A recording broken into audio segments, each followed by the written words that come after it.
ከባያሬና የጀርመኑ ሌቨርኩሰን እንደ ፎከረው አርሰናልን ቆለፈ።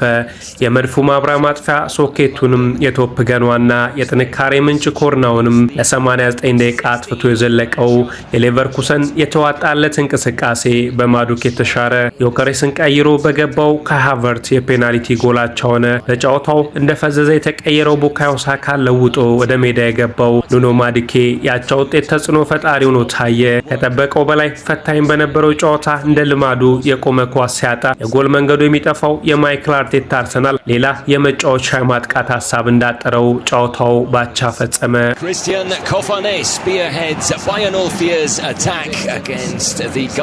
በጨዋታው አርሰናል የቆመ ኳስ ሳያገኝ የመጀመሪያ አጋማሽ አጠናቀቀ። ይህም በሲዝኑ ለመጀመሪያ ጊዜ ታየውነ። ዛሬ ሴት ፒስ የቆመ ኳስ አልተፈቀደም፣ አገልግሎትም አንሰጥም። የሌቨርኩሰን ፉከራ የጨዋታ ቀመር ተሳክቶም ታየ። አርሰናል ከረፍት መልስ ባገኘው 3 ያልተሳኩ ኮርናዎችና 2 ታርጌታቸውን በጠበቁ ሙከራዎች ብቻ ከባዱን ጨዋታ አጠናቀቀ።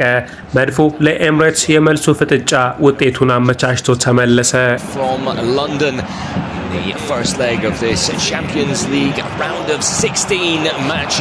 በውድድር ዓመቱ 47 ጨዋታ በሁሉም መድረኮች አካሂዶ 3 ጊዜ ብቻ የተሸነፈው አርሰናል ከማይክ አርቴታ እላፊ ጥንቃቄ ከበዛው ጨዋታ ቀመር ጋር በተያያዘ አይንም ምቀኛም ምክንያታዊ ያልሆኑ ሚዛን የማይደፋ አስተያየቶችን ቢበዛበትም ተቸግሮም የማይሸነፈው መድፈኛ ሆኖ በአስደናቂ ጥንካሬው ቀጥሏል። የቡንደስሊጋው ባየር ሌቨርኩሰንም እንደተገመተው የአርሰናል ቀላሉ ተጋጣሚ እንዳልሆነ በተሳካ የጨዋታ ስትራቴጂ አረጋግጧል።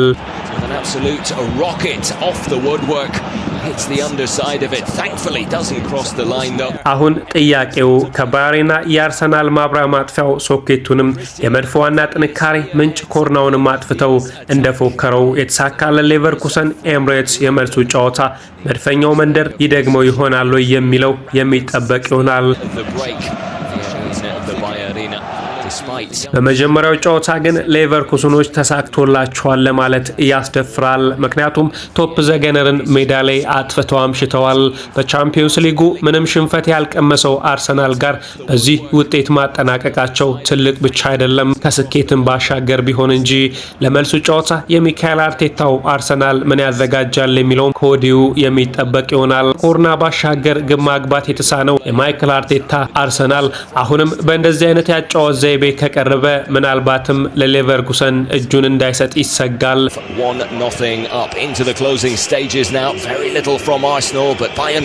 በጨዋታው ምቾት ያልተሰማው የቀድሞ የአርሰናል ሌጀንድ ሄንሪ ሀሳቡን ይሰጣል። እንደዚህ አይነት የአጫወት ስታይሎችን ይዞ መቅረብ ለምን ተፈለገ? ያሰለቻል። አርሰናል ከኮርና ብቻ ግብ እንዲያገኝ ጠንቅቆ መጫወት አስፈላጊ አይደለም።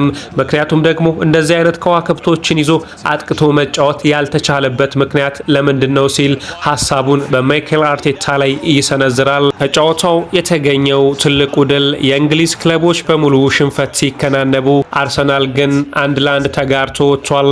አርሰናል በሜዳው አስፈሪነቱ ይታወቃል በደጋፊው ፊት። ታዲያ የመልሱ ጨዋታ ከወዲሁ በበርካቶች ዘንድ እየተጠበቀ ይገኛል።